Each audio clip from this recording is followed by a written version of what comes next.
The following is a section from Man's Search for Meaning, an Introduction to Logotherapy, authored by Viktor E. Frankl, a Nazi camp survivor and physician, psychiatrist to be specific. Thus, it can be seen that mental health is based on a certain degree of tension. The tension between what one has already achieved and what one still ought to accomplish, or the gap between what one is and what one should become. Such a tension is inherent in the human being and therefore is indispensable to mental well-being.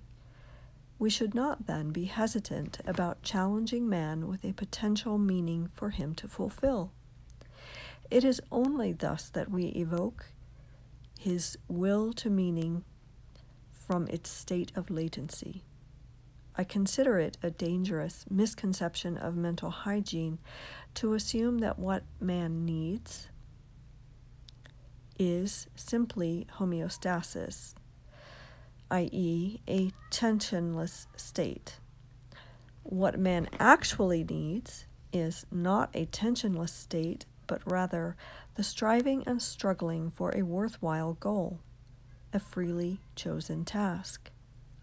What he needs is not the discharge of tension at any cost, but the call of a potential meaning waiting to be fulfilled by him.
So that was how I spent a few minutes on this 100-degree day. It is 100 degrees here in Denver. We don't have a lot of humidity, so it's tolerable, but mostly I've just been staying inside, staying hydrated, cautioning other people to do the same, but I did want to take advantage of the almost convection type heat to get some blood flow going and try a few yoga asanas. I'm not really a big yoga practitioner. It's something that I'd like to pursue, and I have taken it in the past and know a few asanas. That's basically it, but I sort of do what I call yoga lay. So I do my ballet stretches, just basic, static and what's the other word? Whatever, stretches. What is that word? Anyway, I just do a few of the asanas that I know, like the sun salutation and the downward dog and the upward dog, and just sort of, I think I did it for about maybe a total of 15 minutes. Obviously I've edited some stuff, but yeah, so you can see I'm a little flushed, but yeah, that's what I'm doing today. I've been hitting the protein, hitting my weights. I only use moderate weight, but I try to go so that by 12 reps, I don't feel like I can do a lot more. So I try to go at least that heavy for now while I build strength and get my joints a little stronger. And then I'll start hitting heavier, but I do feel like I'm gaining a little bit of strength just from adding hitting my resistance training again, which I used to do, but then with COVID and other things, I kind of just really, I was really lethargic over the winter. So, yeah, I've been reconditioning and just monitoring that for how I bounce back, whether I have post-exertional malaise.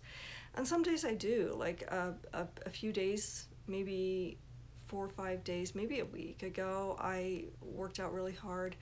And then the next day, I worked out pretty hard so that I was had the shimmy shakes and was sore the next day, but I also slept 13 hours or something the next day. So I'm still moderating what I think is long COVID or some kind of post-viral, post-bacterial thing, because there was something before COVID even came around that hit my health. So, even though I study wellness and try to practice it, and I wrote a book about it, I struggle. I mean, we all do. I've never been particularly strong and athletic. Ballet was a really nice sport for me because I adapted really well to the gentleness of it. You can gently build your strength if you're training correctly. Yeah, I have always kind of wanted to be that stronger, more athletic person. But, we're who we are, and we have our strengths and weaknesses. And I just mostly focus now on maintaining enough strength and well-being to just feel good, to fight depression, and stay healthy as I age. That's a big thrust of this channel. So, yeah, that's my day today.